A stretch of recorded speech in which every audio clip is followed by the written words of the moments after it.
जय हिंद, नमस्कार दोस्तों। स्वागत है हमारे यूट्यूब चैनल जीएस से प्रारंभ जीएस विद धर्म पर। दोस्तों हम लोग का बीपीएससी पीवाईक्यू सीरीज दोस्तों चल रहा था और हम लोग दोस्तों इतिहास की बात कर रहे थे। इतिहास में दोस्तों अब तक हम लोग प्राचीन भारतीय इतिहास और मध्यकालीन भारतीय इतिहास का दोस्तों पीवाईक्यू देख लिए हैं और आज दोस्तों हम लोग शुरू कर रहे हैं आधुनिक भारतीय इतिहास। आधुनिक भारतीय इतिहास का दोस्तों आपको पता है कि बीपीएससी एग्जाम में दोस्तों बीपीएससी आयोग भर भर के क्वेश्चन देता है आपका, और इसमें लगभग दोस्तों आपको मतलब यहाँ पर आपको लगभग 400 क्वेश्चन दोस्तों देखने के लिए मिलेंगे। जो हम एक वीडियो में तो नहीं पढ़ा पाएंगे, उसको हम लेंगे 2 से 3 वीडियो में दोस्तों आपको बताएंगे ताकि आपको अच्छे से समझ में आ जाए। क्योंकि अगर आप बीपीएससी एग्जाम निकालना चाहते हैं दोस्तों तो आपको इतिहास पे पकड़ अच्छी होनी चाहिए। इतिहास, करेंट अफेयर, साइंस जिस बच्चे का दोस्तों परफेक्ट है वो आसानी से दोस्तों रिजल्ट ले आया। क्योंकि इतिहास में दोस्तों आपको लगभग 30 प्लस कभी 35-40 क्वेश्चन दोस्तों देखने के लिए मिल जाएंगे अगर आप बिहार स्पेशल भी जोड़ दीजिएगा तो दोस्तों। उसके बाद करंट अफेयर आपको पता है 30 प्लस देता है, और साइंस का भी दोस्तों वेटेज जो रहता है वो 30 प्लस ही रहता है। इस तरह से क्या होता है, ये 3 जो सब्जेक्ट हैं आपके पकड़ दोस्तों, उस पर अगर आप अच्छा बना लेते हैं तो आपका दोस्तों बहुत ही स्थिति मजबूत हो जाएगा। ये दोस्तों पीवाईक्यू सीरीज खत्म करने के बाद हम जल्द से जल्द दोस्तों करंट अफेयर का सीरीज लाने के लिए सोच रहे हैं। करंट अफेयर भी जल्दी जल्दी आपको पढ़ा दें, तो ये ध्यान रखिएगा। अगर दोस्तों आप बीपीएससी एग्जाम देने वाले हैं या बीपीएससी एग्जाम की तैयारी कर रहे हैं दोस्तों, तो कम से कम पहले पीवाईक्यू देख लीजिएगा। पीवाईक्यू देखने से दोस्तों ये एक आपको फायदा हो जाता है, एक आपका खाका दिमाग में बैठ जाता है कि हाँ हम तैयारी कर रहे हैं तो किस किस पोर्शन पे कितना कितना ध्यान देना है, कहाँ कहाँ से प्रश्न आते हैं, किसको पढ़ना है, किसको छोड़ना है, ये सब दोस्तों पीवाईक्यू से आपको समझ में आ जाता है। इसलिए दोस्तों पीवाईक्यू करना अति आवश्यक होता है। किसी भी एग्जाम की तैयारी आप कर रहे हैं तो किसी भी एग्जाम की तैयारी कर रहे हैं और आप चाह रहे हैं बिहार सरकार के अंतर्गत जॉब लेना, नौकरी देना दोस्तों, तो आपको पीवाईक्यू तो करना ही पड़ेगा। किसी भी एग्जाम का, या दरोगा कीजिए या बिहार पुलिस से कीजिए, बिहार से कीजिए दोस्तों, पीवाईक्यू करना आपके लिए अति आवश्यक है। क्योंकि दोस्तों आप 10th-12th का भी एग्जाम देते होंगे तो वहाँ देखते होंगे कि यहाँ प्रीवियस ईयर क्वेश्चन बैंक आता है, तो उससे आप क्या करते हैं, देखते हैं कि यहाँ कौन सा प्रश्न आ रहा है, कौन कौन चैप्टर से आ रहा है, उसको दोस्तों देख करके आप उसी अनुमान से दोस्तों अपनी तैयारी को करते हैं दोस्तों। कुछ क्वेश्चन जो रिपीट होते हैं वो भी फायदा करता है। पीवाईक्यू करने से एक फायदा ये भी होता है कि बहुत सारे क्वेश्चन अगर रिपीट कर रहे हैं तो यहाँ पर दोस्तों जो भी आपके 10-15 क्वेश्चन लड़ जाएंगे तो भी आपके लिए एक थोड़ा बेनिफिट का काम हो जाता है दोस्तों। तो चलिए हम शुरू करते हैं अपना आज का क्लास। और क्लास प्रारंभ करने से पहले जो आपके लिए एक अति आवश्यक सूचना है दोस्तों, जो हम 1 अगस्त से शुरू किए हैं, तो 1 अगस्त 2025 से दोस्तों हम अपने यूट्यूब चैनल के माध्यम से टेलीग्राम पर दोस्तों क्या किए हैं, तो क्यूज क्लास दोस्तों शुरू किए हैं। क्यूज क्लास ये दोस्तों ऐसा वैसा क्यूज क्लास नहीं है, बहुत ही बेहतरीन तरीके से एंड फ्री एंड कोफ दोस्तों चलाए हैं। बहुत सारे आप ऐसा क्यूज क्लास दोस्तों किए होंगे, ऐसा नहीं कि नहीं किए हों टेलीग्राम पर। लेकिन यहाँ पर दोस्तों हम डेली क्या कर रहे हैं, डेली आपको टारगेट दे रहे हैं। टारगेट दोस्तों उसमें आपको वीडियो दे रहे हैं, वीडियो के बाद पीडीएफ मिल रहा है, एमसीक्यू पीडीएफ मिल रहा है दोस्तों। और रात में डेली आपको 9 बजे दोस्तों क्या हो रहा है, 9 PM पर दोस्तों डेली आपका क्यूज हो रहा है, जिसमें दोस्तों आपको देखना है कि आप कितना पढ़े हैं दिन भर में, वो दोस्तों यहाँ पर क्यूज में आपको दिखाना है। तो अगर आप नहीं जुड़े हैं दोस्तों तो जल्दी से जल्दी जुड़ जाइएगा। इसका हम लिंक डिस्क्रिप्शन बॉक्स में डाल देंगे दोस्तों, या कमेंट में भी डाल देंगे, तो वहाँ से जुड़ करके आप उस अधिक से अधिक लाभ प्राप्त कर सकते हैं और सिलेबस दोस्तों अपना आसानी से कवर कर सकते हैं दोस्तों। इसमें हम सबसे अच्छी बात है कि सभी बुकों को दोस्तों इंक्लूड किए हैं। उसके अंत में हमको बताएं कौन कौन से बुक हैं, और बीपीएससी के भी जो क्वेश्चन जो है आपको जो पूछे गए सब्जेक्ट वाइज दोस्तों उसको हम आपको डालेंगे, और टॉपिक वाइज भी दोस्तों आपको दिखाएंगे कैसे कैसे प्रश्न आप कितना सॉल्व कर सकते हैं, सॉल्व नहीं कर सकते। चलिए हम समय बिना गवाए हुए शुरू करते हैं अपना आज का क्लास। तो आज का पहला प्रश्न है कि पुर्तगाली उपनिवेश का प्रथम वायसराय भारत में कौन है। आपको पता है कि भारत आने वाली सबसे पहली कंपनी क्या थी, पुर्तगाली थी, और सबसे अंत में जाने वाली पुर्तगाली थी। 1498 में आई थी, वास्को डी गामा के बारे में पता होगा आपको। और 1961 में दोस्तों ऑपरेशन पोलो द्वारा दोस्तों क्या हुआ था, इसको दोस्तों भारत सरकार ने बाहर निकाला था दोस्तों। तो ये ध्यान दीजिएगा। ऑपरेशन पोलो, ऑपरेशन विजय था, थोड़ा देख लीजिएगा, हम कमेंट कर बताइएगा। ऑपरेशन पोलो तो हैदराबाद का था, ऑपरेशन विजय था इसके लिए। तो यहाँ पर पुर्तगाली का प्रथम वायसराय था। जब इन्होंने व्यापारिक उद्देश्य तो आया, लेकिन यहाँ पर उनको लगा कि हम यहाँ पर अपनी सत्ता को स्थापित कर सकते हैं। मतलब कि अब तो डायरेक्ट तो किसी को बोल नहीं सकता। मान लीजिए आपके घर में गए, घर में जाकर बोलेंगे हमको यहाँ पर क्या करना है, अपना सत्ता स्थापित करना था, ऐसा तो नहीं करेंगे। तो धीरे धीरे क्या क्या अपना पकड़ मजबूत बनाया और अपना पुर्तगाली तो वायसराय बनाना भी, मतलब पुर्तगाल की जो यहाँ परिस्थिति, जो भी मतलब आपके कारखाने हैं, कल कारखाने थे, उद्योग जो फैक्ट्री दोस्तों स्थापित किए थे, उसको देख रेख के लिए यहाँ पर वायसराय दोस्तों भेजना पुर्तगाल सरकार शुरू किया। तो जो इसी कड़ी में पहला जो वायसराय आया था उसका नाम था अल्मीडा, फ्रांसिस्को डी अल्मीडा दोस्तों, जो 1505 से लेकर के 1509 तक रहता है। इसको भी ध्यान दीजिएगा। ये दोस्तों अल्मीडा पहला पुर्तगाली वायसराय था। दूसरा जो आता है 1509 में आता है, ये अल्बुकर्क आता है। कौन आता है, अल्बुकर्क, जिसे पुर्तगाली साम्राज्य का भारत में वास्तविक संस्थापक दोस्तों माना जाता है। ये ध्यान दीजिएगा। आगे हम लोग आते हैं, वही सारी बात यहाँ पर दिया है, देख लीजिए। फ्रांसिस्को अल्मीडा 1505 से 1509 1505 में भारत पहुंचा था। 1509 में अल्मीडा ने टर्की, गुजरात, मिस्र की संयुक्त सेना को पराजित करके द्वीप पर स्वाधिकार कर लिया था और द्वीप पर कब्जा के बाद पुर्तगाली हिंद महासागर में सबसे अधिक शक्तिशाली हो गए थे। और उसने अंज द्वीप किला बनवाया और पुर्तगालियों के हित में कोचीन की राजगद्दी के उत्तराधिकारी की समस्या का समाधान किया। कोचीन में उन्होंने अपनी पहली फैक्ट्री स्थापित की थी, इसको भी ध्यान दीजिएगा। बंगाली खाड़ी में समुद्री डकैती हेतु हुगली का उपयोग कौन करता था? तो दोस्तों जब इन्होंने बंगाल की जो पूर्वी इलाका देख रहे हैं भारत का, तो वहाँ बंगाल में दोस्तों इन्होंने अपना हुगली में जो अपनी फैक्ट्री दोस्तों स्थापित की थी, उसके बाद ये क्या किए थे, बंगाली खाड़ी में दोस्तों लूट मचा दिए थे। मतलब एक तरह से मतलब तो डकैत उस तरह का दोस्तों माहौल मतलब कि बना दिए थे। तो कौन थे? ये पुर्तगाली थे। कौन से दोस्तों? ये पुर्तगालियों को ही दोस्तों जाना जाता है बंगाल में समुद्री डकैत के लिए। आगे हम लोग जो बंगाली खाड़ी में ऐसा काम कर रहे थे ये। आगे है कि अंग्रेजों ने किसे जहांगीर से खान की उपाधि से सम्मानित किया था? तो ये जहांगीर ने खान की उपाधि दोस्तों हॉकिंस को दिया था, कैप्टन हॉकिंस। जो कैप्टन हॉकिंस दोस्तों 1608 में क्या होता है, जहांगीर के दरबार में आता है जेम्स प्रथम का दोस्तों राजदूत बन करके। कि जब ईस्ट इंडिया कंपनी दोस्तों आती है, पुर्तगालियों का देखती है कि इसका क्या हो रहा है, धीरे धीरे मतलब कि ये दोस्तों विकसित हो रही है, तो कैसे हो रही है, तो इनको पता चलता है कि पूर्वी देशों के साथ व्यापार कर रहे हैं। तो ये भी दोस्तों पूर्वी देशों के साथ व्यापार करने के उद्देश्य से अपनी महारानी जो रहती हैं एलिजाबेथ प्रथम से परमिशन लेकर के आते हैं। 1600 में ईस्ट इंडिया कंपनी स्थापित होती है। होने के बाद दोस्तों डायरेक्ट भारत नहीं आते हैं, जाते हैं पहले इंडोनेशिया जाने के बाद दोस्तों 1608 में क्या आते हैं, भारत में दोस्तों एंट्री मारते हैं। एंट्री जब मारते हैं तो दोस्तों ये परमिशन लेते हैं किसके लिए, फैक्ट्री स्थापित करने के लिए। किसके लिए? तो फैक्ट्री स्थापित करने के लिए। उस समय मुगल शासक के हैं दोस्तों, भारत पर शासन था और जहांगीर दोस्तों मुगल गद्दी पर बैठे हुए थे। तो ये कैप्टन हॉकिंस को अंग्रेजों ने क्या किया दोस्तों, अपना राजदूत बना करके भेजा, क्योंकि कैप्टन हॉकिंस दोस्तों अरबी फारसी बहुत अच्छे तरीके से बोलते थे, अंग्रेज होते हुए भी। वो गए जहांगीर के दरबार में और अच्छा खासा फारसी में उनसे बात की, जिससे प्रसन्न होकर के जहांगीर ने दोस्तों क्या किया, उनको कहा कि आप जहाँ इच्छा है वहाँ पर फैक्ट्री स्थापित कर सकते हैं। तो यहाँ तो मिल गया इनको परमिशन। और साथ ही साथ दोस्तों इसको इंग्लिश खाकी पाई दिया था, क्योंकि बहुत अच्छा तरह से अरबी फारसी दोस्तों बोल रहे थे। तो ऑप्शन क्या हो जाएगा आपका? ए हो जाएगा। और ये कहानी बताएंगे आपको हम।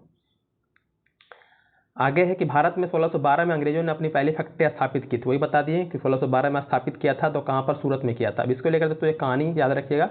1608 में जब इनको परमिशन मिल गया, जहांगीर दे दिया, तो आपको पता है कि भारत में पुर्तगाली भी है। पुर्तगाली को जब पता चला कि जहांगीर ने क्या किया, इनको दे दिया परमिशन, तो वो गए तुरंत जहांगीर के पास, बोले कि साहब ऐसा कैसे कर दिए, क्या कैसे मतलब अंग्रेजों को दे सकते हैं परमिशन? तो उसने दोस्तों फिर से परमिशन को रद्द कर दिया। तो जब ये बात पता चला किसको, अंग्रेजों को, तो अंग्रेजों ने अपनी सेना तैयार की थॉमस बेस्ट के नेतृत्व में। थॉमस बेस्ट इनके सेनापति थे, उनके नेतृत्व में दोस्तों सेना तैयार की और पुर्तगालियों पर हमला कर दिया। पुर्तगालियों पर दोस्तों हमला कर दिया और हमला करने के फलस्वरूप पुर्तगालियों को दोस्तों बहुत बुरी तरह से वहाँ पर मतलब कि पराजित किए और उनको हरा करके दोस्तों सूरत में क्या किया, अपनी फैक्ट्री को स्थापित किए। कब? 1612 में। इसको भी ध्यान आप दीजिएगा। आगे हम लोग आते हैं। यही देखिए थॉमस बेस्ट के बारे में बात कर रहे थे। ये अंग्रेजों का दोस्तों सेनापति थे और उनके तरफ से जो लड़ रहे थे पुर्तगालियों से कैप्टन मिल्टन थे दोस्तों, मिल्टन। स्वाली का युद्ध होता है, इसको याद रखिएगा, 1611 में। कब होता है? 1611 में दोस्तों होता है, पुर्तगालियों और अंग्रेजों के बीच दोस्तों। किस मुगल शासक के समय सर थॉमस रो ने भारत आया था? तो ये याद रखिएगा, कैप्टन हॉकिंस और थॉमस रो या थॉमस रो दोस्तों, ये दोनों क्या थे, जेम्स प्रथम के राजदूत हैं और ये दोनों दोस्तों जहांगीर के दरबार में दोस्तों आते हैं और व्यापारिक उद्देश्य के लिए ही दोस्तों आते हैं। 1615 में आते हैं, 1615 में दोस्तों आते हैं। इनको अजमेर में दोस्तों क्या करते हैं, इनको जागीर सौंप कर दोस्तों वहाँ पर कुछ समय दरबार में रहते हैं, ये ध्यान दीजिएगा। डच ईस्ट इंडिया कंपनी ने किस वर्ष अपनी फैक्ट्री पटना में स्थापित की? ये क्वेश्चन दोस्तों बहुत बार आपसे प्रश्न में पूछ रहा है। कौन? तो बीपीएससी को देखा दीजिएगा दोस्तों, बिहार पुलिस, बिहार दरोगा दोस्तों इसे प्रश्न डाल रहा था। ये 1632 में डचों ने दोस्तों क्या किया था, Dutch east India company Patna में दोस्तों स्थापित किया था, ये ध्यान दीजिएगा। आगे हम लोग आते हैं। अगला प्रश्न हमारा है कि प्रथम कर्नाटक युद्ध का कौन सा तत्कालिक कारण था? कर्नाटक युद्ध दोस्तों याद रखिएगा, ये हमारे भारत में ही होता है, लेकिन ये होता है अंग्रेजों और फ्रांसीसियों के बीच में। कुल 3 कर्नाटक युद्ध होते हैं। प्रथम कर्नाटक युद्ध, द्वितीय और तृतीय दोस्तों तीनों याद रखिएगा। पहला होता है आपका 46 से 48, दूसरा होता है आपका 49 से लेकर 54, चौथा और तीसरा होता है आपका 56 से लेकर 63 दोस्तों। इसके बीच में बहुत सारे युद्ध भी होते हैं, उसको भी ध्यान दीजिएगा। तो तत्कालिक कारण पूछ रहा था, इसका कारण पूछा क्या था कर्नाटक युद्ध का? तो कारण था दोस्तों ऑस्ट्रिया की राजगद्दी का जंग दोस्तों। ऑस्ट्रिया के उत्तराधिकारी को लेकर दोस्तों यूरोप में दोस्तों क्या होते हैं, फ्रांसीसी और अंग्रेज आपस में लड़ जाते हैं दोस्तों। तो उसका प्रभाव दोस्तों भारत में भी देखने के लिए आपको मिलता है। तो इसका तत्कालिक कारण क्या होता है? तो अंग्रेजों द्वारा फ्रांसीसी जहाज का अधिग्रहण, मतलब क्या करते हैं इसको दोस्तों, अधिग्रहण मतलब कब्जा कर लेते हैं। उस समय फ्रांस के जो यहाँ पर गवर्नर रहते हैं वो डुप्ले रहते हैं दोस्तों। डुप्ले क्या करता है, जो कर्नाटक के नवाब होता है तो उनके पास जाता है अपनी अर्जी लेकर के, देखिए साहब ऐसा ऐसा किया है, लेकिन उसकी सुनते नहीं दोस्तों। तो अपने तरफ से क्या करता है, अपना काम मतलब कि कार्रवाई दोस्तों, एक्शन लेना शुरू कर देता है। कौन? डुप्ले दोस्तों, जिसका खामियाजा आपको कर्नाटक युद्ध के रूप में देखने के लिए मिलता है। इसी में दोस्तों आपका सेंट थॉमे का युद्ध होता है, ये याद रखिएगा। सेंट थॉमे का युद्ध इसी के अंतर्गत होता है, प्रथम कर्नाटक युद्ध के समय में दोस्तों। द्वितीय में आपका अंबुर का युद्ध होता है 1749 में, वो भी बताएंगे आपको। 1760 का प्रसिद्ध बांडीबास, ये बांडीबास दोस्तों युद्ध होता है किसके बीच में, तो अंग्रेज और फ्रांसीसी के बीच में होता है।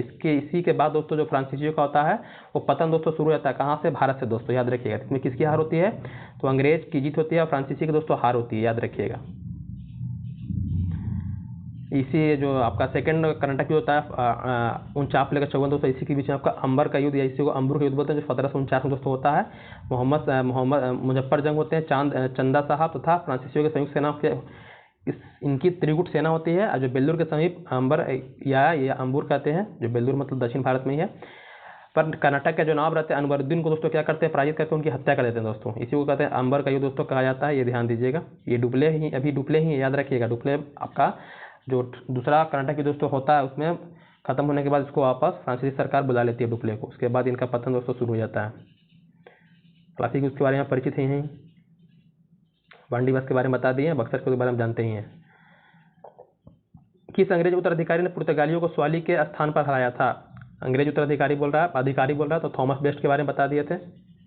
आगे हम लोग आते हैं। उस क्षेत्र का पहचान करें जहां यूरोप वासियों को सर्वोत्तम सोडा और अफीम के दोस्तों प्राप्ति होती थी। ये दोस्तों बिहार से होता था। कहाँ होता था? बिहार से दोस्तों, याद रखिएगा। आगे वही है अफीम के क्षेत्र का उत्पादन के बारे में, तो हमारा बिहार हो जाएगा। इलाहाबाद की संधि के बाद रॉबर्ट क्लाइव ने मुर्शिदाबाद का उपदीवान किसे नियुक्त किया था? आपको बता देना चाहते हैं दोस्तों कि जब आपका बक्सर का युद्ध होता है 1764 में, 1764 में बक्सर के युद्ध के बाद जो त्रिगुट सेना रहती है, त्रिगुट सेना में कौन कौन रहते हैं, तो मीर कासिम रहते हैं दोस्तों, अवध के नवाब रहते हैं सिराज सुजाउद्दौला, और जो मुगल शासक रहते हैं शाह आलम द्वितीय दोस्तों। इनको हराता है कौन? तो अंग्रेज सेनापति कौन रहते हैं, तो आपके हेक्टर मुनरो दोस्तों। हारने के बाद दोस्तों अंग्रेज सरकार बुलाती है क्लाइव को, किसके लिए, कि भैया ये मामला संभालने के लिए आप ही आइए। क्लाइव दोस्तों आता है और यहाँ पर दो फंदी करता है। यहाँ पर तो आपको भाग निकलता है मीर कासिम, लेकिन पकड़ जाते हैं कौन, तो शाह आलम द्वितीय मुगल शासक और अवध के नवाब दोस्तों। दोनों से क्या करता है, संधि करता है। कौन कौन? एक 12 अगस्त को करता है संधि, 12 अगस्त 1765 को ये मुगल शासक के साथ करते हैं। 1765 को मुगल शासक के साथ करते हैं, ये जिससे हम इलाहाबाद के प्रथम फंदी करते हैं। दूसरा होता है 4 दिन बाद 16 अगस्त 1765 को, इसको याद रखिएगा, इसको हम इलाहाबाद द्वितीय फंदी करते हैं। ये अवध के नवाब सुजाउद्दौला से करते हैं और ये दोस्तों मुगल शासक शाह आलम द्वितीय से करते हैं दोस्तों। इसके बाद 1765 में दोस्तों क्या होता है, 1765 में क्लाइव बंगाल में द्वैत शासन लागू करते हैं। द्वैत शासन मतलब कि जो भी प्रशासनिक व्यवस्था है वो देखेंगे कौन, बंगाल के नवाब, लेकिन जो भी आपका धन से संबंधित है, कर वसूलना है, क्या करना है क्या नहीं करना है, धन से संबंधित जो भी बातें हैं वो दोस्तों अंग्रेज अपने पास रखते हैं। और इसी कड़ी में दोस्तों बंगाल आपके ये जो मुर्शिदाबाद हो गए और जो बिहार हो गया दोस्तों, उसके लिए दोस्तों क्लाइव 2 उपदीवान नियुक्त करता है। तो जो मुर्शिदाबाद में उपदीवान नियुक्त करता है उसका नाम रहता है मोहम्मद रजा खां, और जो खिताब रहे हैं दोस्तों ये बिहार में क्या होते हैं, उपदीवान होते हैं दोस्तों। बाद में ये 1772 में क्या होता है, वॉरेन हेस्टिंग आते हैं दोस्तों, और ये जो क्लाइव द्वारा जो लगाए गए थे आपके द्वैत शासन दोस्तों, इसको खत्म कर दिया जाता है 1772 में।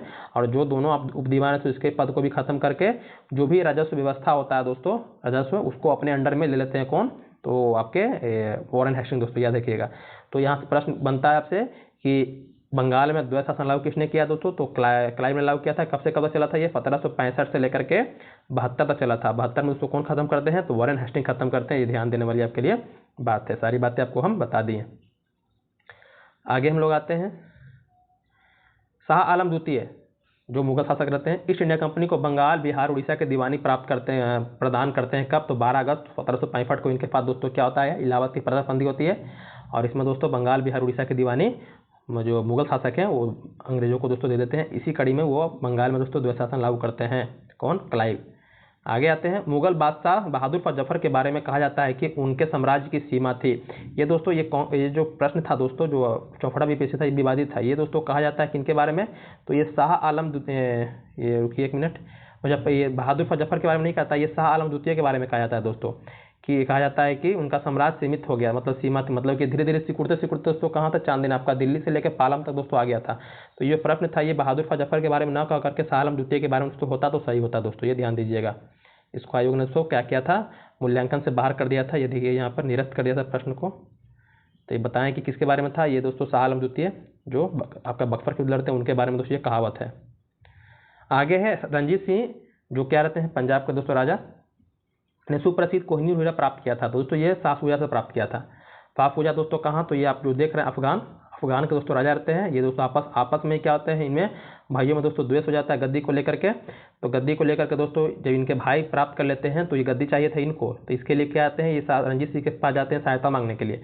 रणजीत सिंह क्या करते हैं, इनकी सहायता करते हैं और गद्दी प्राप्त करने में इनकी मदद करते हैं दोस्तों। इसी से खुश होकर के साफूजा क्या करते हैं, इनको कोहिनूर हीरा भेंट करते हैं, ये ध्यान दीजिएगा। आगे है टीपू सुल्तान, जो मैसूर के शासक रहते हैं दोस्तों, अपनी राजधानी बनाए।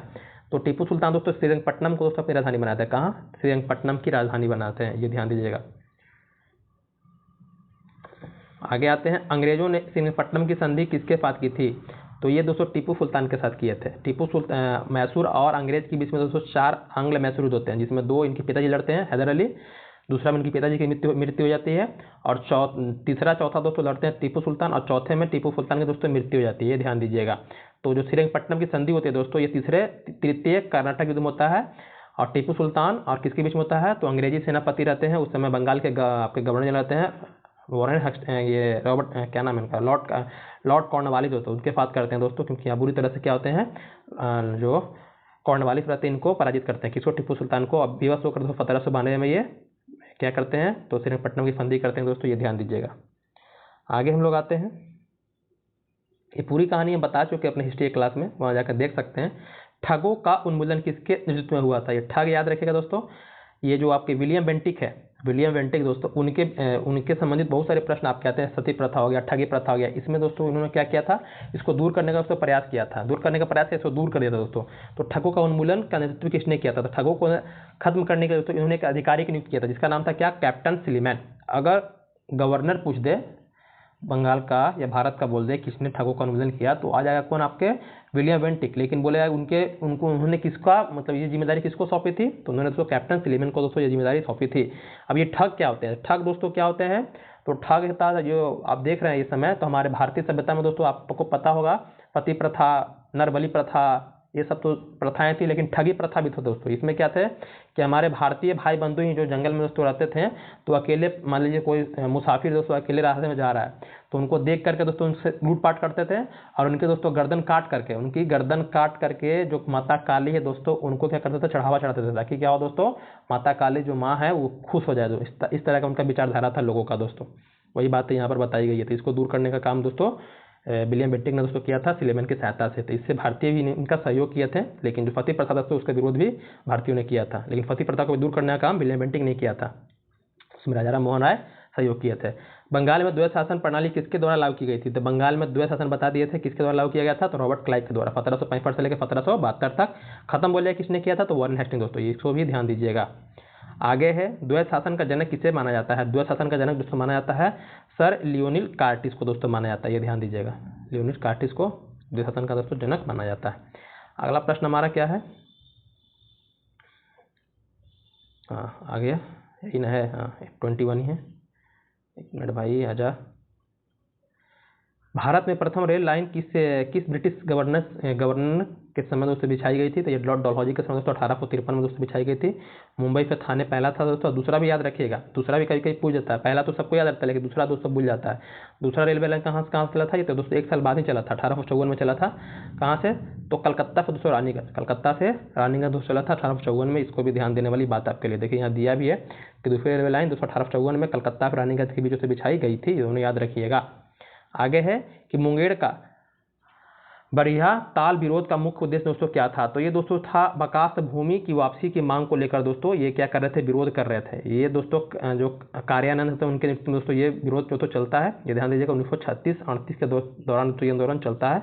कार्यानंद शर्मा दोस्तों ये चलाते हैं, हमारे बिहार में जो मुंगेर जिला दिख रहा है यहाँ पर दोस्तों ये बकास्त भूमि आंदोलन दोस्तों चलता है। 1857 में भारत का गवर्नर जनरल कौन था, जब 1857 की क्रांति दोस्तों हो रही थी, तो बंगाल आपका भारत का बंगाल में मिली 1853 में दोस्तों क्या हुआ था, 1833 में दोस्तों जो एक्ट आया था उसमें जो बंगाल के गवर्नर थे उनको भारत का गवर्नर जनरल बना दिया गया था। तो अब हम भारत के गवर्नर जनरल बोलेंगे, तो भारत के गवर्नर जनरल कौन थे 1857 के समय, तो लॉर्ड कैनिंग थे दोस्तों। लॉर्ड कैनिंग जो क्रांति के बाद भारत के प्रथम वायसराय दोस्तों बनते हैं 1858 अधिनियम के बाद। तो दोस्तों यहाँ पर याद रखिएगा गवर्नर जनरल का नाम, कभी कभी ब्रिटेन के प्रधानमंत्री का नाम पूछता है, कौन थे, तो पामस्टन, कौन थे, पामस्टन दोस्तों, ये ध्यान दीजिएगा।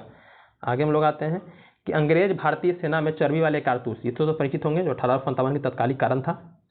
चलने वाले एनफील्ड राइफल कब शामिल किया गया था दोस्तों? तो इससे पहले एनफील्ड राइफल से पहले जो ये अंग्रेजी सेना थे, इसमें भारतीय सिपाही या अंग्रेजी सिपाही दोनों थे दोस्तों, उनके पास था जो ब्राउन बेस नाम का दोस्तों राइफल था दोस्तों। उसके जगह पर क्या किया था अंग्रेजों ने? सो ये एनफील्ड राइफल दोस्तों शामिल किया था। कब? तो दिसंबर 1856 में दोस्तों। यही क्या था, इसका मेन जड़ था दोस्तों। तत्कालिक कारण बोले यही था दोस्तों, क्योंकि आपको पता है कि भारतीय अंग्रेजी सेना में कुछ भारतीय सिपाही भी हैं। भारतीयों में हिंदू मुस्लिम दोनों हैं दोस्तों, हिंदू मुस्लिम दोनों हैं। लेकिन वहाँ पर दोस्तों ये जो एनफील्ड राइफल था, इसमें क्या खास बात क्या थी कि इसमें जो इसका जो कारतूस होता था दोस्तों, उसको क्या करना, दांत से पहले काटिए, काट करके फिर दोस्तों राइफल में भरिए, फिर आप फायरिंग कीजिए दोस्तों। तो कारतूस जो बनता था दोस्तों, उसमें उसके बारे में कहा जाता था कि जो कारतूस बना है ये गाय और सूअर के चर्बियों का दोस्तों बना है। तो जो भारतीय सिपाही अंग्रेजी सेना में थे दोस्तों, उनको लग रहा था कि भाई ये अंग्रेज क्या कर रहे हैं, हमारे धर्म भ्रष्ट करने पर दोस्तों तुले हो। इसका दोस्तों इन्होंने विरोध करना शुरू करते हैं दोस्तों, ये ध्यान दीजिएगा। आगे हम लोग आते हैं। अगला प्रश्न है कि 1857 के विद्रोह का नेतृत्व बिहार में किसने किया? ये तो क्वेश्चन दोस्तों भर भर कर देता है आपको, मतलब कि हर एक जब भी एग्जाम लेगा बीपीएससी तो ये प्रश्न आपको देखने के लिए मिलेगा। तो कौन है? वीर कुंवर सिंह। कौन? वीर कुंवर सिंह दोस्तों, याद रखिएगा। बिहार से कौन नेतृत्व किया था? बिहार के जो आरा देख रहे हैं जगदीशपुर दोस्तों, वहाँ के जमींदार थे दोस्तों। ये बहुत बार आपसे प्रश्न किया है, याद रखिएगा। बिहार देखिए यहाँ पर ये भी दिया, बिहार से जो 1857 का विद्रोह का नेतृत्व किया था, किसने किया था दोस्तों? तो इन्हें किसने किया था? तो कुंवर सिंह ने किया था दोस्तों, ये भी आपको पता है। फिर देखिए जगदीशपुर से किस व्यक्ति ने 1857 के विप्लव में क्रांतिकारी नेतृत्व किया था? तो कुंवर सिंह। जब इनकी दोस्तों मृत्यु हो जाती है अप्रैल 1858 में दोस्तों, तो उसके बाद इनके भाई थे अमर सिंह दोस्तों, वो नेतृत्व दोस्तों संभालते हैं क्रांति का दोस्तों। कुंवर सिंह राजा थे कहाँ के? तो जगदीशपुर के राजा थे, यहीं के दोस्तों जमींदार थे। आगे है कि 1857 के विद्रोह के समय नेता कुंवर सिंह किस स्थान से संबंधित है दोस्तों? जगदीशपुर बता दिए आपको। आगे है कुंवर सिंह अंग्रेजी के खिलाफ 1857 के विद्रोह में किस जगह से शामिल हुए थे? तो आपके पटना से। देखिए बिहार नहीं दिया है, सॉरी पटना नहीं दिया, आरा अगर नहीं देगा ना तो पटना भी टिक की जाएगा कि बहुत बार बीपीएससी पटना को भी आंसर सही माना है दोस्तों, याद रखिएगा। पटना में पिरली नहीं, पिरली दिया रहेगा तब, नहीं तो दोस्तों ये भी याद रखिएगा, आगे भी दिखाएंगे आपको। इनमें से 1857 के विद्रोह में सक्रिय भाग नहीं लिया था। सक्रिय मतलब दोस्तों सक्रिय भाग लिया था, तो सक्रिय मतलब कि प्रत्यक्ष रूप से भाग लिए थे। तो नाना साहब तो लिए थे कानपुर से, बेगम हजरत महल भी ली थी अवध से, लखनऊ, और मौलवी अहमदुल्ला भी लिए थे फैजाबाद से दोस्तों। ये जो बेगम जिन्नत महल थी दोस्तों, ये अप्रत्यक्ष रूप से ली थी। बेगम जिन्नत महल कौन है? तो जो बहादुर शाह जफर है उनकी पत्नी है, उनकी पत्नी का नाम बेगम जिन्नत महल थी। भी दोस्तों पार्टिसिपेट करती हैं लेकिन अप्रत्यक्ष रूप से दोस्तों, ये ध्यान दीजिएगा। तो हमारा 1, 2, 3 तो सही है, तो इसलिए क्या होगा, उपयुक्त में से एक से अधिक हो जाएगा, ऑप्शन ई हो जाएगा। आगे आते हैं, अगला प्रश्न हमारा क्या है? तो अगला प्रश्न देखिए, पटना के 1857 के स्वतंत्रता संग्राम के नेता थे। देखिए यहाँ पर फिर दिया नहीं है, लेकिन इसलिए हम क्या करेंगे, वीर कुंवर सिंह को टिक करेंगे, और आयोग ने उसे वीर कुंवर सिंह को ही माना था, ये ध्यान दीजिएगा। आगे है कि 1857 के विद्रोह का बिहार में 15 जुलाई से लेकर 1857 से 20 जनवरी 1858 तक केंद्र रहा था बिहार में। कहाँ रहा था दोस्तों? तो आपका जगदीशपुर रहा था, वही कुंवर सिंह का एरिया। आगे है जगदीशपुर के राजा कौन थे? तो बता दिए थे कुंवर सिंह क्या थे, यहाँ के राजा थे। कुंवर सिंह 1857 के विद्रोह का नेतृत्व किस प्रांत से किया था दोस्तों? तो ये बिहार से किए थे, ये भी आपको, इससे आप अवगत हैं। 26 अप्रैल 1858 दोस्तों क्या थे, मतलब गंभीर रूप से घायल हो जाने के कारण दोस्तों, ये मतलब मारे नहीं जाते हैं, गंभीर रूप से मतलब हाथ में गोली लगने के घायल होने के कारण दोस्तों ज़्यादा रक्तस्राव हो जाता है, उसके कारण इनकी मृत्यु हो जाती है, क्योंकि उस समय 80 वर्ष की अवस्था में थे दोस्तों। 1857 के विद्रोह का नेतृत्व बिहार में किसने किया था? कुंवर सिंह हो जाएंगे। आगे वही प्रश्न है कि बिहार में 1857 विद्रोह का नेतृत्व किसने किया था? कुंवर सिंह। देखिए इसलिए बता रहे हैं कि हर बार पूछता है बिहार के एग्जाम में, कुंवर सिंह से प्रश्न आना ही आना है कि कौन 1857 के विद्रोह में अंग्रेजों का सबसे कट्टर दुश्मन था। इसको तो जरूर याद रखिएगा। 1857 के विद्रोह में सबसे कट्टर, सबसे भयभीत होते थे अंग्रेज, वो मौलवी अहमदुल्ला, जो मौलवी अहमदुल्ला शाह हैं दोस्तों। इससे ये फैजाबाद पर दोस्तों क्या कर रहे थे, नेतृत्व कर रहे थे। इनका जन्म दोस्तों आपका दक्षिण भारत में हुआ था, तमिलनाडु में दोस्तों आरकाट में हुआ था। फैजाबाद से दोस्तों ये क्या कर रहे थे, नेतृत्व कर रहे थे। और इनका भय अंग्रेजों में दोस्तों इतना था कि इस पर क्या कहते, 50,000 लगा इनाम रखे थे कि जो भी इसको पकड़वाएगा उसको 50,000 रुपये देंगे, अंग्रेजी सरकार देगा दोस्तों, ऐसा था भय। आगे आते हैं कि 1857 के विद्रोह को किस उर्दू कवि ने देखा दोस्तों, अपनी आंखों देखा? वो गालिब है। कौन है? मिर्जा गालिब का नाम सुने होंगे, ये इन्होंने देखा दोस्तों। कौन ईस्ट इंडिया कंपनी के सिपाहियों को विद्रोही बनाने का कारण नहीं था? ईस्ट इंडिया कंपनी में जो सिपाही थे, जो भारतीय हों दोस्तों, उनको विद्रोही बनाने का कारण नहीं था। तो ईसाई धर्म फैलाने के लिए कंपनी अधिकारियों का प्रयास, ये तो आपका है। जहाज पर यात्रा करने के लिए सिपाहियों को आदेश, ये भी है क्योंकि वो जहाज पर यात्रा करना पसंद नहीं करते थे, मतलब समुद्र पार करना मतलब अपने धर्म को दोस्तों भ्रष्ट मानते थे। कौन? जो भारतीय सिपाही हैं वो। भक्ति की रोकथाम, ये भी था दोस्तों, आर्थिक स्थिति को लेकर के। और आपका जो अधिकारियों की अक्षमता, इससे कोई मतलब नहीं था उनको। ये जो आर्थिक जो अधिकारियों की क्षमता है, इसको लेकर सिपाहियों को कोई मतलब नहीं था दोस्तों। तो ऑप्शन क्या हो जाएगा आपका? ऑप्शन डी हो जाएगा, ये दोस्तों नहीं था। आगे हम लोग आते हैं, अगला प्रश्न हमारा क्या है, अगले प्रश्न पे चलते हैं। अगला प्रश्न है कि 1857 की क्रांति के विद्रोह में भाग नहीं लिया था। तो आपको पता है कि हमारे भारत में दोस्तों बहुत से ऐसे प्रांत हैं दोस्तों जहाँ मतलब ऐसे, भारत को अगर हम बांटे उत्तर पूरब हो गया, दक्षिण पश्चिम दोस्तों इस तरह से बांटे हम, तो आपका देखिएगा कि पश्चिमी भाग और दक्षिणी भाग दोस्तों ज़्यादा सक्रिय नहीं रहता है इसमें, तो ये 1857 की क्रांति में। लेकिन कुछ वर्ग भी हैं दोस्तों जो 1857 की क्रांति में दोस्तों भाग नहीं लेते हैं, जिसमें क्या है आपके साहूकार और जमींदार दोस्तों, ये जो ऐसे वर्ग थे दोस्तों क्या थे, ये भाग नहीं लिए थे। अब आपको लगेगा कि सर ऐसा तो थोड़ी है, ऐसा रहता तो आपके जो कुंवर सिंह तो जमींदार थे, लेकिन कुंवर सिंह थे जमींदार, लेकिन यहाँ पर जो इतिहासकार मानते हैं कि ये पूरे जो सक्रिय नेता जो मतलब कि जो वर्ग थे सभी ने भाग नहीं लिया था। एक दो का हम नाम लेकर के नहीं बोल सकते हैं। तो यहाँ साहूकार और जो जमींदार थे दोस्तों, ये क्या थे दोस्तों, इन्होंने भाग दोस्तों नहीं लिया था किसमें, 1857 की क्रांति में, ध्यान दीजिएगा।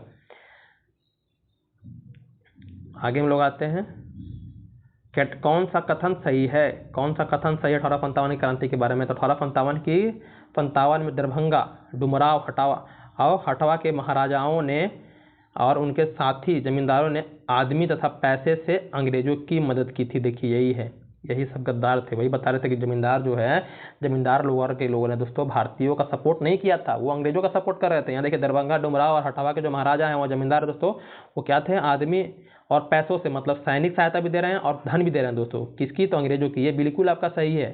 जब बिहार का इतिहास पढ़िएगा 1857 की क्रांति दोस्तों, तो यहाँ पर आपको ये देखने के लिए मिलेगा दोस्तों। तो ये आपका पहला ऑप्शन ही सही हो गया, बाकी तो यहाँ पर सब गलत दिया होगा। 1857 के विद्रोह से बिहार का कौन सा भाग अप्रभावित रहा। तो यहाँ पर दोस्तों दानापुर में तो विद्रोह हुआ ही था, पटना में भी हुआ था, मुजफ्फरपुर भी था, आरा में को पता ही है। लेकिन मुंगेर जो दोस्तों, मुंगेर क्या था दोस्तों, इसे बिल्कुल अलग थलग था दोस्तों। तो मुंगेर हमारा केवल 5 आंसर हो जाएगा।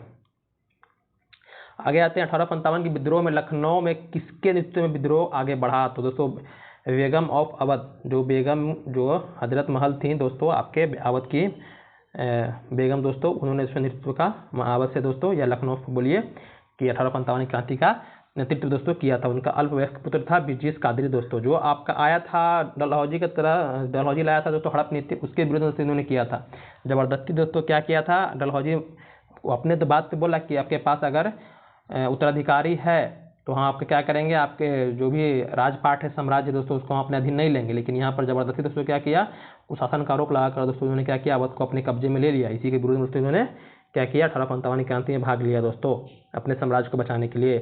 1857 का विद्रोह मुख्यतः किस कारण से असफल रहा। तो दोस्तों यहाँ पर क्या है, तो हिंदू मुस्लिम एकता की कमी, बिल्कुल नहीं, हिंदू मुस्लिम दोनों मिलकर दोस्तों ये युद्ध लड़े थे। किसी सम्मान योजना और केंद्रीय संगठन निकाय, ये बिल्कुल सही है। कोई दोस्तों योजना नहीं था, कोई संगठन दोस्तों नहीं था, इसकी कमी थी, यही कारण था दोस्तों ये असफल रहा दोस्तों। तो हमारा ऑप्शन क्या हो जाएगा, बी सही है। आगे आते हैं, अगला प्रश्न हमारा है, ये जो डिस्क्रिप्शन है उसको पढ़ लीजिएगा, उसमें कुछ विशेष रहता तो बताते हैं, ताकि आप हम PYQ करवा रहे हैं ये इसलिए दिखा करके कि ताकि क्या हो दोस्तों आपको पता चल सके कैसे कैसे प्रश्न कौन कौन चैप्टर से आते हैं। बाकी तब चैप्टर पढ़ ही रहे होंगे या पढ़े ही होंगे। तो आगे हम आते हैं, देखिए यहाँ पर कथन दिया है कि 1857 में प्रथम स्वतंत्रता संग्राम ब्रिटिश सरकार से स्वतंत्रता प्राप्त करने में सफल रहा। बिल्कुल ये आज़ादी के लिए लड़ाई लड़ा था दोस्तों, लेकिन यहाँ पर आज़ादी मिली नहीं थी, सफल रहा था।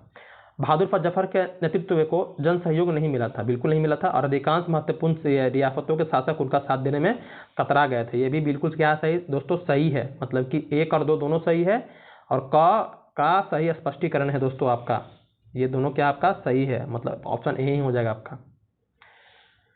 महारानी विक्टोरिया ने भारतीय प्रशासन को ब्रिटिश ताज के नियंत्रण में लेने की घोषणा कब की थी। आपको पता है 1857 की क्रांति बहुत बड़ा बदलाव देखने के लिए मिला था। बदलाव क्या मिला था, जो ब्रिटिश ईस्ट इंडिया कंपनी से शासन करते आ रही थी हमारे भारत पर, उसका शासन 1857 की क्रांति पर दोस्तों क्या होता है, खत्म हो जाता है।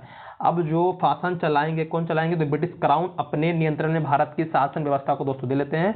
और इसकी घोषणा दोस्तों 1 नवंबर 1858 को दोस्तों होता है इलाहाबाद में। इसकी घोषणा पत्र पढ़ते हैं कौन, तो लॉर्ड कैनिंग। कौन पढ़ते हैं, लॉर्ड कैनिंग। 1858 दोस्तों अधिनियम आता है, इससे बहुत सारा बदलाव देखने के लिए आपको मिलता है दोस्तों। आगे आते हैं हम लोग कि 1857 के विद्रोह के बाद ब्रिटिश सरकार ने सिपाहियों के इन प्रांतों से चयन किया। तो 1857 की जब क्रांति हुई थी तो सभी प्रांतों पर चयन न करके ज़्यादातर जो सिपाही ब्रिटिश सेना भर्ती हो रहे थे वो गोरखा, सिख और पंजाबी जो उत्तर प्रांत से दोस्तों जो है वो यहाँ पर शामिल हो रहे थे, ये ध्यान दीजिएगा। आगे हम लोग आते हैं अब 1857 की क्रांति होता है भाई, तो बहुत सारे जो इतिहासकार हैं इस क्रांति को लेकर के अपने अपने विचार दोस्तों देते हैं, अपने अपने वक्तव्य देते हैं। तो यहाँ पर एक वक्तव्य आता है कि किसने 1857 के विद्रोह को एक षड्यंत्र की संज्ञा दी थी। तो दोस्तों ये सर जेम्स आउट्रम और डब्ल्यू टेलर दोस्तों ये क्या कहते हैं कि ये जो था एक षड्यंत्र था। 1857 की क्रांति क्या था, एक षड्यंत्र था। एक ये आउट्रम हिंदू मुस्लिम षड्यंत्र भी दोस्तों कहते हैं, ये ध्यान दीजिएगा। ये हमारे भारतीय इतिहासकार हैं जिनका नाम है बी.डी. सावरकर, वो कहते हैं कि जो 1857 की क्रांति है वो क्या थी, हमारे भारत की प्रथम स्वतंत्रता संग्राम था। लेकिन वहीं दूसरी ओर एक मंजूमदार है दोस्तों हमारे भारत के ही हैं, वो कहते हैं कि जो 1857 की क्रांति था वो क्या था, ना ही प्रथम स्वतंत्रता संग्राम था, ना ही वो क्या था एक सैनिक विद्रोह था दोस्तों। ये ध्यान दीजिएगा, ये अलग अलग विचार जो है लोगों का, जो इतिहासकारों का दोस्तों आता है। प्रथम भारतीय स्वतंत्रता संग्राम के रूप में वर्णित किया किसने 1857 को, तो बता दिए बी.डी. सावरकर ने दोस्तों कहा है, विनायक दामोदर सावरकर दोस्तों। आगे आते हैं हम लोग, ये हो गया हम लोग का।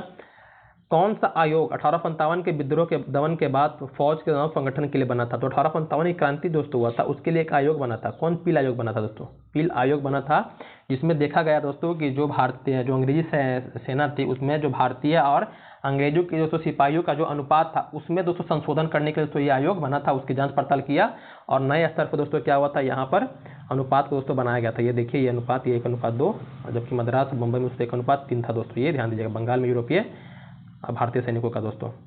नील विद्रोह किसके बारे में था। तो दोस्तों जो 1857 की क्रांति हो रही थी उसके 1-2 साल बाद ही 1858-59 में दोस्तों 59-60 बताइए 1859-60 में दोस्तों क्या था कि जो अंग्रेज थे, जो बंगाल का जो देख रहे हैं, बंगाल में ही नादिया जो था प्रांत दोस्तों, वहाँ पर क्या जबरदस्ती जो रैयत थे किसानों को दोस्तों नील की खेती करवा रहे थे। क्या जबरदस्ती दोस्तों रैयतों से दोस्तों नील की खेती दोस्तों करवा रहे थे, उसके लिए तो ये विद्रोह होता है। तो रैयत नील की खेती नहीं करना चाह रहे थे, पर उनसे एक अमान्य मूल्य पर, मतलब एक होता है कि हाँ चलो भाई अब तुमसे जबरदस्ती करवा रहे थे तो तुमको अच्छा खासा मूल्य देंगे ताकि तुम्हारा ही मन लगा रहा है, तुमको मन नहीं लगे फिर भी पैसा दे करके तुमको मन करे, लेकिन यहाँ कोई मूल्य भी नहीं दोस्तों, जबरदस्ती करवाई जा रही थी। यही था दोस्तों नील विद्रोह। इसकी चर्चा आपको कहाँ मिलता है, तो नील दर्पण पढ़े होंगे दोस्तों, दीनबंधु मित्र का दोस्तों, वहाँ पर इसकी चर्चा दोस्तों है। विश्वास बंधु दिगंबर विश्वास और विष्णु विश्वास दोस्तों क्या करते हैं, इसका दोस्तों नेतृत्व करते हैं, इसको हम पढ़ाएंगे, ऐसा नहीं है। नील कृषकों की दुर्दशा पर लिखी गई पुस्तक नील दर्पण, बता दिए किनका है दोस्तों, नील दीनबंधु मित्र। ये जो 1859-60 में हुआ नील बंगाल में, वो उस पर है दोस्तों, याद रखिएगा, चंपारण में मचल जाइएगा। वह प्रथा जिसके तहत किसान स्वयं भूमि का मालिक होता था, स्वयं क्या है, भूमि का मालिक है, और सरकार को राजस्व के भुगतान के लिए जिम्मेदार माना जाता था। कौन था, ये तो रैयतवाड़ी। आपको पता है कि जब भारत पे अच्छी पकड़ हो गई तो राजस्व प्रणाली के दोस्तों कर भुगतान के लिए दोस्तों, कर वसूली के लिए अंग्रेजों ने अस्थायी बंदोबस्त, रैयतवाड़ी बंदोबस्त, रैयतवाड़ी व्यवस्था, मालवाड़ी व्यवस्था दोस्तों, ऐसे कुछ व्यवस्थाएं लाए थे। तो इसमें क्या था कि जो आपके अस्थायी बंदोबस्त था दोस्तों, उसमें जमींदार को मालिक बना दिया गया था। जमींदार से वसूली करते थे अंग्रेज, और जमींदार किससे वसूली करते थे, तो किसानों से वसूली करते थे। लेकिन दोस्तों वो सही तरीका से मतलब कि चल नहीं सका, इसीलिए अंग्रेजों ने दोस्तों एक नई व्यवस्था लाई जिसका नाम था रैयतवाड़ी। रैयतवाड़ी में क्या था, किसानों को दोस्तों मालिक बना दिया गया भूमि का दोस्तों। किसान से क्या कर रहे हैं, अंग्रेज डायरेक्ट अपना दोस्तों कर वसूली कर रहे हैं, तो यह स्वयं भूमि का मालिक किसान को बना देगा, किसमें, रैयतवाड़ी में दोस्तों, ये ध्यान दीजिएगा। पागलपंथ या पागलपंथी की स्थापना किसने की थी दोस्तों, इसकी स्थापना कर्म शाह ने की थी। पागलपंथी दोस्तों आंदोलन होता है, ये ध्यान दीजिएगा। फराजी कौन थे, तो फराजी दोस्तों हाजी शरीयतुल्लाह के अनुयायी थे। जो हाजी शरीयतुल्लाह है दोस्तों, ये फराजी इन्हीं को कहा जाता है, इनके अनुयायी को। आगे ये सब हम पढ़ा चुके हैं, जनजातीय आंदोलन दोस्तों, ये सब अब जाके चैनल पर जाकर लिस्ट बना हुआ है, वहाँ जाकर देख सकते हैं। फराजी आंदोलन दोस्तों, या फराजी आंदोलन बोलते हैं, कि शुरुआत किसने की थी, तो हाजी शरीयतुल्लाह ने दोस्तों ये की थी, ये ध्यान दीजिएगा। आगे कूका आंदोलन दोस्तों, जो आप पंजाब का इलाका देख रहे हैं वहाँ पर दोस्तों ये कूका आंदोलन होता है, गुरु राम से दोस्तों करते हैं। पहले शुरू में तो ये एक धार्मिक आंदोलन रहता है, लेकिन बाद में दोस्तों ये अंग्रेजों के विरुद्ध दोस्तों ये एक राजनीतिक विद्रोह दोस्तों बन जाता है। 1875 के दक्कन दंगा, ये एक तरह क्या था, किसान दोस्तों आंदोलन कर सकते हैं इसको।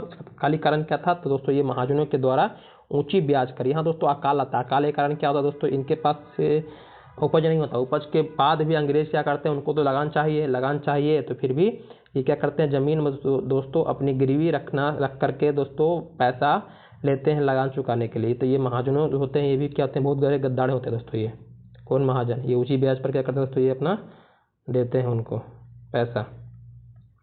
आगे आते हैं हम लोग, महाराष्ट्र में रामोसी कृषक जत्था किसने स्थापित की थी? तो महाराष्ट्र में तो वासुदेव बलवंत फड़के जो थे दोस्तों, इन्होंने क्या किया था महाराष्ट्र में रामोसी कृषक जत्था दोस्तों स्थापित किया था। रामोसी विद्रोह सही रूप में कौन से भौगोलिक इलाके में हुआ था? ये पश्चिमी घाट में हुआ था दोस्तों। कहाँ हुआ था? पश्चिमी घाट। बोलिए, पश्चिमी घाट में देखने के लिए मिलता है दोस्तों ये। वाघेला विद्रोह दोस्तों कहाँ हुआ था? ये बड़ौदा में हुआ था। बड़ौदा देख रहे हैं हम, गुजरात वाला एरिया, वहाँ पर दोस्तों ये विद्रोह होता है। मानव बलि प्रथा का निषेध करने के लिए अंग्रेजों ने के विरुद्ध विद्रोह करने वाली जनजाति का नाम क्या था? तो ये दोस्तों जो आपके थे खोंड, जो खोंड जनजाति थे दोस्तों, ये क्या कहते हैं, अपने जो प्रथा को बनाने के लिए दोस्तों वो मानव की बलि देते थे दोस्तों, अपने जो भी देवी देवता उसको खुश करने के लिए मानव, आज भी देखते हैं बलि देते हैं लोग जानवरों के, तो उस समय दोस्तों ये लोग मानव की देते थे जनजाति। तो इसको दोस्तों इन्होंने अंग्रेजों ने दोस्तों प्रतिबंध लाया इस पर, इसीलिए दोस्तों ये नाखुश होकर के अंग्रेजों का दोस्तों विरोध करना शुरू कर दिए थे।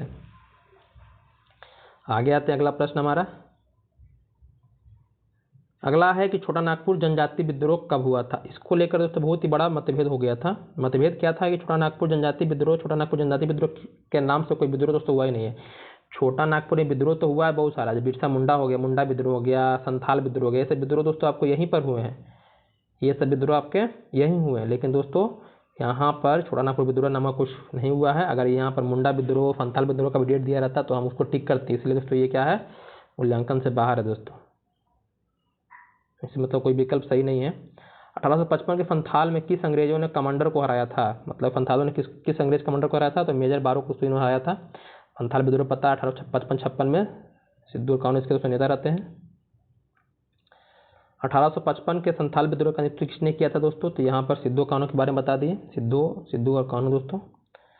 मुंडा विद्रोह खड़ा किया गया था, तो मुंडा विद्रोह दोस्तों ऐसे इसका एग्जैक्ट तो होता है जो व्यापक तौर पर होता है 1899 में और 1900 में होता है दोस्तों, लेकिन इसका जो शुरुआत होता है वो 1895 में दोस्तों देखा जाता है, ये ध्यान दीजिएगा। बिरसा मुंडा करते हैं जो रांची छोटा नागपुर के पठार देख रहे हैं वहाँ पर दोस्तों। उलगुलान विद्रोह किससे जुड़ा हुआ है? ये दोस्तों मुंडा विद्रोह को ही कहा जाता है, एक बहुत व्यापक विद्रोह, ये बिरसा मुंडा से जुड़े हुए थे। आगे हम आते हैं, बिरसा मुंडा कार्य क्षेत्र कहाँ था दोस्तों? ये रांची का जो छोटा नागपुर देख रहे हैं दोस्तों वहाँ पर था। 1899 1900 का मुंडा क्रांति का नेता कौन था? तो बता दिए ही, विद्रोह था मुंडा विद्रोह के नाम से, बिरसा मुंडा इसका नेतृत्व करते हैं दोस्तों। उम्मीद कर रहे हैं आपको समझ में आ रहा होगा, आसान भी लग रहा होगा कि हाँ इतना तो हम करेंगे तो कुछ ना कुछ तो 10% मिल जाएगा। बिरसा मुंडा किसके पक्ष में थे? तो बिरसा मुंडा दोस्तों झारखंड जो देख रहे हैं दोस्तों, झारखंड के पक्ष में थे, ये ध्यान दीजिएगा। 1831 में बुद्ध भगत जो थे दोस्तों, ये जो बुद्ध भगत जो आंदोलन किए थे आपका, तो यहाँ पर कोल विद्रोह करते हैं बुद्ध भगत, याद रखिएगा। तो कोल विद्रोह के किस भाग में दोस्तों हुआ था? ये जो झारखंड में हुआ था दोस्तों, तो झारखंड में दोस्तों शिवभूमि का जो प्रांत देख रहे हैं वहाँ पर दोस्तों ये हुआ था। हौज विद्रोह दोस्तों कब हुआ था? तो हौज विद्रोह दोस्तों ये संथाल जो परगना है वहाँ संथाल विद्रोह से पहले दोस्तों क्या होता है, एक विद्रोह होता है जो 1820 में होता है, जिसे हम हौज विद्रोह के नाम से जानते हैं। किस स्थान पर आदिवासी ने अंग्रेजों के खिलाफ विद्रोह किया था? तो आदिवासी ने दोस्तों बिहार में तो किया ही किया था, देखवे किए थे, किया ही किया था। उसके अलावा जो सिंध प्रांत है वहाँ भी किए थे ये लोग आदिवासी। तो यहाँ 1-2 तो मिल गया, मतलब कि इससे अधिक होगा, 1 से अधिक होगा। आगे आते हैं कि किसने अंग्रेजी ईस्ट इंडिया कंपनी के कंट्रोल के खिलाफत बगावत नहीं की थी? किसने नहीं की थी? तो हैदराबाद का निजाम था दोस्तों, ये शुरुआत से ही क्या था, टटुकारिता था, मतलब कि दोस्तों नहीं होता है, मतलब कि अंग्रेज के पक्ष में सब कुछ बोलना दोस्तों, उस तरह का इसका विचारधारा था हैदराबाद के निजाम का दोस्तों। आगे है कि बंकिम चंद्र चटर्जी आनंद मठ में किस विद्रोह का दोस्तों उल्लेख करते हैं? तो सन्यासी विद्रोह का दोस्तों उल्लेख करते हैं, ये ध्यान दीजिएगा। बहुत अच्छे तरीके से यहाँ पर विद्रोह का जो उल्लेख मिलता है इसका सन्यासी विद्रोह का, उसी मिलता है। वंदे मातरम गीत भी दोस्तों आनंद मठ से ही लिया गया है। ये वंदे मातरम जो है, जो सन्यासी विद्रोह दोस्तों उनका क्या था, ये नारा था दोस्तों, विद्रोह करने का नारा था। अफगानिस्तान के प्रति आक्रामक नीति किस वायसराय ने दोस्तों अपनाई थी? दोस्तों ये अपनाने वाला कौन था? लॉर्ड लिटन, जो 1876 में दोस्तों बन करके आता है। यही आपका वर्नाक्युलर प्रेस एक्ट भी लाता है दोस्तों, 1876 में बन करके 1878 में वर्नाक्युलर प्रेस एक्ट लाता है दोस्तों, ये ध्यान दीजिएगा। तो अफगानिस्तान के खिलाफ दोस्तों यही क्या करता है, आक्रामक नीति अपनाता है, ध्यान देने वाली बात आपके लिए है। आगे है कि वर्नाक्युलर प्रेस एक्ट के बारे में बता दिए थे कौन? तो लॉर्ड लिटन के समय आता है। इसको फॉर क्या है हिसाब से किसने रद्द किया था? रद्द करने का काम कहते हैं ये रिपन, लाने का काम करता है लिटन, रद्द करने का काम करता है रिपन। तो रद्द करने की बात कहा तो रिपन हो जाएगा आपका आंसर। रिपन इसके बाद ही बनते हैं आपके। रिपन बहुत अच्छे काम करते हैं, जो स्थानीय स्वशासन देख रहे हैं, इलबर्ट बिल देख रहे हैं, जो आपका जो नियमित जनगणना होता है सभी रिपन के काल में दोस्तों होता है, ये ध्यान दीजिएगा। आगे हम लोग आते हैं, अस्थाई बंदोबस्त किसके साथ किया गया था? तो अस्थाई बंदोबस्त जमींदारों के बारे साथ किया था। बता दिए थे कि यहाँ पर अस्थाई बंदोबस्त दोस्तों लगान वसूली का दोस्तों प्रणाली था, जिसमें क्या कर रहे हैं, जमींदार दोस्तों किसानों से वसूली कर रहे हैं टैक्स और अंग्रेजों को दोस्तों दे रहे हैं। अब मान लीजिए कि अंग्रेज बोल रहा है कि हमको 5 रुपये चाहिए। अब ये जमींदार क्या कर रहे हैं, किसान से दोस्तों अंग्रेज बोला 5 रुपया। अब जमींदार अंग्रेज इससे ले रहे हैं 10 रुपया, किससे, किसान से। 5 रुपया अपने जेब में और 5 रुपया दोस्तों दे रहे हैं अंग्रेजों को दोस्तों। तो इससे क्या हो रहा है, पूरा कर का बोझ दोस्तों किस पे बढ़ रहा है दोस्तों, अंग्रेज किसानों पर। इससे उनकी जीवन दोस्तों बद से बदतर हो गई थी।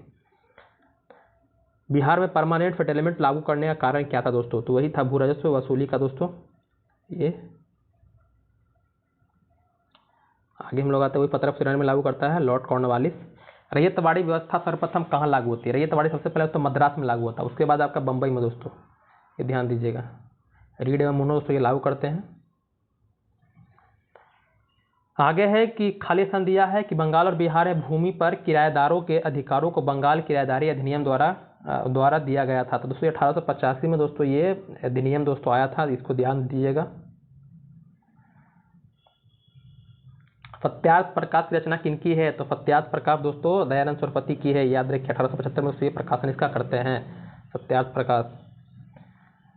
आगे है अमृत बाजार पत्रिका की स्थापना किसने की थी? तो गिरीश चंद्र घोष, हरीश चंद्र घोष मुखर्जी हैं, और कौन है आगे देखते हैं ऑप्शन, एन बनर्जी, शिशिर कुमार घोष। तो शिशिर कुमार घोष क्या होंगे, आपके आंसर हो जाएंगे दोस्तों। इसके अलावा इनके सहयोगी और होते हैं जो क्या करते हैं, इसमें सहयोग करते हैं स्थापित करने में दोस्तों।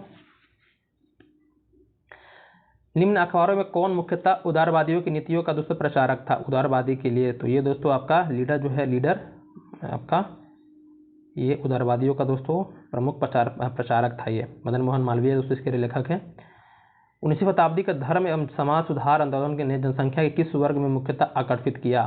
तो दोस्तों आकर्षित करने का काम जो बुद्धिजीवी थे उनको तो आकर्षित किया ही किया, जो नगरीय जो उच्च जातियाँ थे तो इसको भी आकर्षित किया।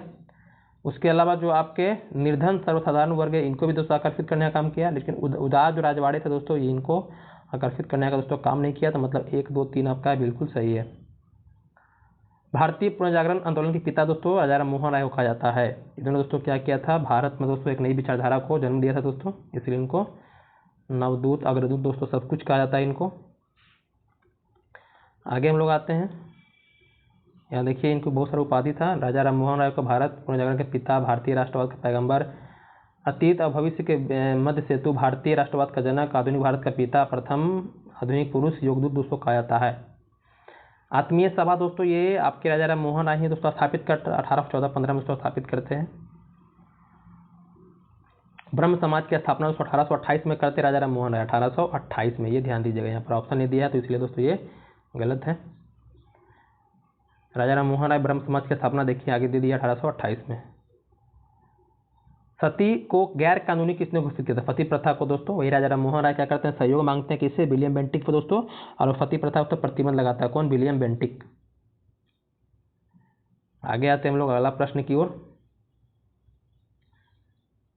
अगला है कि प्रार्थना समाज के संस्थापक कौन थे? तो प्रार्थना समाज के संस्थापक तो आत्माराम पांडुरंग थे दोस्तों। ये जो केशव चंद्र सेन थे दोस्तों उनसे प्रभावित होकर दोस्तों इसकी स्थापना करते हैं, और बाद में आपका 1869 में लगता है आपको जो एम जी रनडा है दोस्तों इसमें जुड़ते हैं, मतलब शामिल होते हैं। इसका जो उद्देश्य रहता है ये क्या रहता है, तो जाति प्रथा का विरोध करना ही है। स्त्री पुरुष जो विवाह है उसकी आयु को दोस्तों वृद्धि करना है, विधवा विवाह दोस्तों उसको प्रोत्साहित करना है, स्त्री शिक्षा को प्रोत्साहित करना। तो इस तरह का क्या था इनकी विचारधारा थी दोस्तों इनका। तो आपका आत्माराम पांडुरंग जो स्थापित किए थे प्रार्थना समाज उसका दोस्तों। आगे है नव हिंदूवाद सर्वश्रेष्ठ प्रतिनिधि थे। तो नव हिंदूवाद के दोस्तों जो आपके थे वो विवेकानंद थे। कौन थे दोस्तों? विवेकानंद, जिनको तूफानी हिंदू के नाम से जाना जाता है, क्योंकि जब वो गए थे कहाँ, अमेरिका, जो धर्म सम्मेलन हुआ था वहाँ भाग लेने के 1893 में दोस्तों, वहाँ पर इतना ज़बरदस्त भाषण दिए थे, शुरुआत किए थे उससे दोस्तों इनको तूफानी हिंदू के नाम से भी जाना जाता है। शिकागो में गए थे, ये भी याद रखिएगा। इससे ही प्रश्न बना है, दिखाते हैं आपको आगे हम लोग आते हैं। इनमें से किसने 1893 में दे दिया शिकागो में आयोजित धर्म संसद में भाग लिया था? तो स्वामी विवेकानंद रामकृष्ण मिशन की स्थापना कब किए थे? तो बेल्लूर में दोस्तों किया था 1897 में। कब किया था? 1897 में दोस्तों। दयानंद सरस्वती द्वारा स्थापित जो समाज था, संस्था था, उसका नाम क्या था? तो आर्य समाज 1875 में बम्बई में दोस्तों स्थापित करते हैं।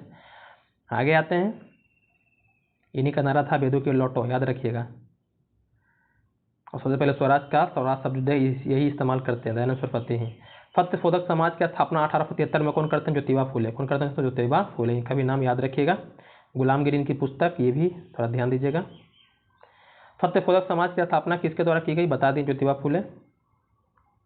आगे है, थियोसोफिकल सोसाइटी की स्थापना किसने की? तो ये दोस्तों थियोसोफिकल सोसाइटी की स्थापना मैडम एच.बी. ब्लाडीवेस्टक की थी दोस्तों, ये की थी, ये ध्यान दीजिएगा। भारत में इसको दोस्तों लाने का काम एनी बेसेंट दोस्तों की थी, इससे जुड़ी थी, इसी से जुड़ी थी। भारतीय राष्ट्रीय कांग्रेस की प्रथम महिला अध्यक्ष पूछा है, भारतीय नहीं सिर्फ प्रथम महिला अध्यक्ष तो एनी बेसेंट दोस्तों की थी। कब? 1917 में कलकत्ता जो अधिवेशन हुआ था दोस्तों, उसकी अध्यक्षता करने वाली पहली महिला कांग्रेस अध्यक्ष थे। भारतीय बोलेगा तो आपका हो जाएंगे सरोजिनी नायडू, जो कानपुर में की थी दोस्तों, याद रखिएगा 1925 में। भारतीय राष्ट्रीय कांग्रेस की प्रथम महिला अध्यक्ष एनी बेसेंट, बता दिए 17 में आपका कलकत्ता अधिवेशन। भारत में नारी आंदोलन इनके प्रेरणा से प्रारंभ हुआ था। नारी आंदोलन तो ज्योतिबा फूले ही चलाए थे। कौन चलाया था? ज्योतिबा फूले की प्रेरणा से दोस्तों चला था, ये ध्यान दीजिएगा। आगे है प्रार्थना समाज, यंग इंडिया, लोकहितवादी, सत्यशोधक समाज, रहनुमाई मजदेवसन सभा, ये जो दिए हैं सब कुछ आपके संस्था, उसको स्थापित करने वाले कौन कौन, उसका नाम यहाँ पर दिया है।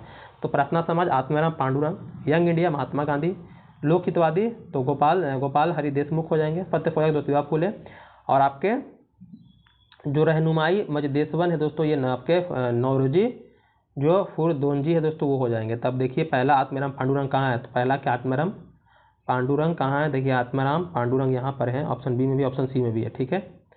और देखते हैं हम लोग क्या है उसके बाद, एक मिनट राजा भाई, यंग इंडिया महात्मा गांधी, तो यंग इंडिया महात्मा गांधी देखिए यहाँ दिया है, ऑप्शन बी में दिया है महात्मा गांधी, तो हमारा यही हो जाएगा, ये नहीं है। देखिए दूसरा नंबर पर क्या था? ज्योतिबा फूले दिया था, ये गलत हो जाएगा। तो ऑप्शन क्या हो जाएगा हमारा? बी हो जाएगा दोस्तों, बस मिला लीजिए इसी तरह से। आगे हम लोग आते हैं, अगला प्रश्न। अगला प्रश्न हमारा है कि नाई धोबी बंद समाज बाइकॉट का एक स्वरूप था जो 1919 में दोस्तों किसान द्वारा प्रतापगढ़ जिले में चलाया गया था। ये आंदोलन याद रखिएगा, नाई धोबी बंद बाइकआउट करना था, इसका इसे विद्रोह चलाया गया था। इसका नेतृत्व दोस्तों बाबा रामचंद्र करते हैं, जो अवध में किसान संगठन की स्थापना करते हैं। किसान सभा की स्थापना बाबा रामचंद्र देव ही करते हैं। पंजाब किसान हस्तांतरण अधिनियम कब पारित किया था दोस्तों? ये पंजाब भूमि हस्तांतरण अधिनियम दोस्तों 1900 में पारित किया गया था। ये क्या था दोस्तों? तो जो भूमि हस्तांतरण हो रहा था तो कृषक की भूमि को किसको दे दिया जा रहा था दोस्तों? तो गैर जो कृषक है, जो गैर किसान है उसको हस्तांतरित कर दिया जा रहा था। इसके विरोध में दोस्तों ये अधिनियम पारित किया गया था कि ऐसा ना किया जाए दोस्तों। अवध का एका आंदोलन का उद्देश्य क्या था? तो अवध का जो एका आंदोलन था दोस्तों, जो आपका 1920-21 के आसपास होता है, 1920-21 के आसपास, तो सरकार को लगान बंद कर देना, जमींदारों के अधिकारों की रक्षा करना, और उसके बाद ऑप्शन आपका है लगान का नगद में परिवर्तन करना थी। जो लगान का जो राशि है दोस्तों उसको परिवर्तन करने के दोस्तों ये आंदोलन चलाया गया था, ये ध्यान दीजिएगा। स्वामी सहजानंद का संबंध है, तो स्वामी सहजानंद का संबंध दोस्तों जो बिहार में किसान आंदोलन चला था उससे संबंधित है, याद रखिएगा। 1929 में जो बिहार की प्रांतीय किसान सभा की स्थापना भी स्वामी सहजानंद सरस्वती करते हैं, और अखिल भारतीय किसान सभा का भी 1936 में, जिसमें लखनऊ में जो सभा स्थापित करते हैं वो भी यही करते हैं।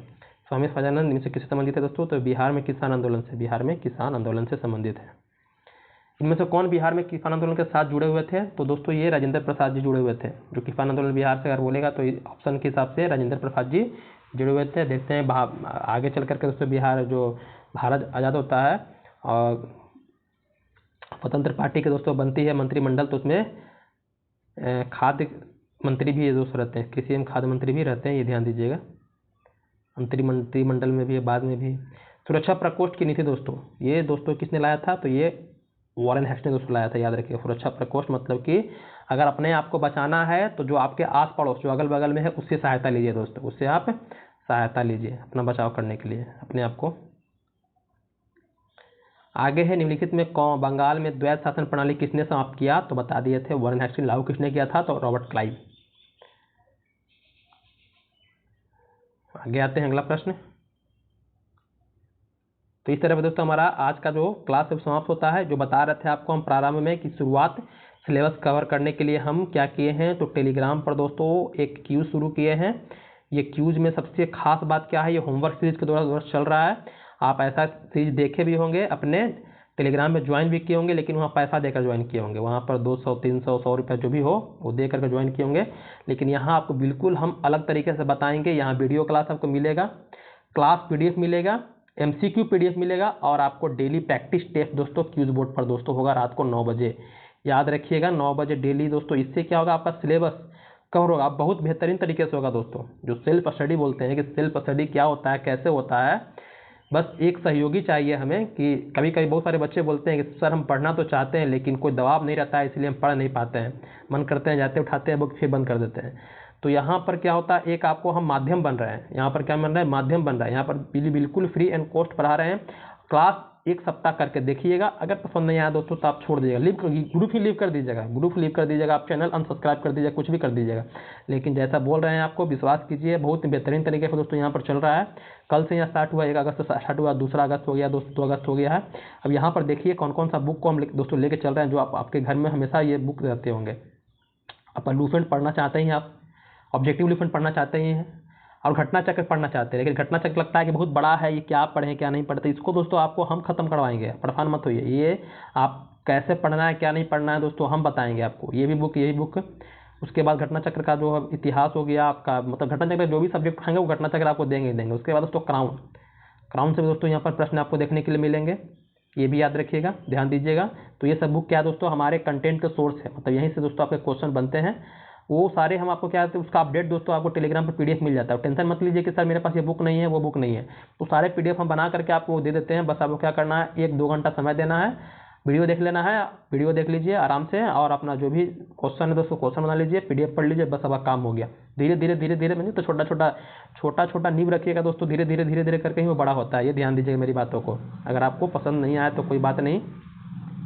आज Day 2 है हमारा। Day 2 में दोस्तों हम लोग का टॉपिक है भारत का संवैधानिक विकास। इससे पहले हम लोग 1773 से लेकर 1853 तक पढ़ लिए हैं, और आज दोस्तों दिए हैं 1858 से लेकर 1935 तक।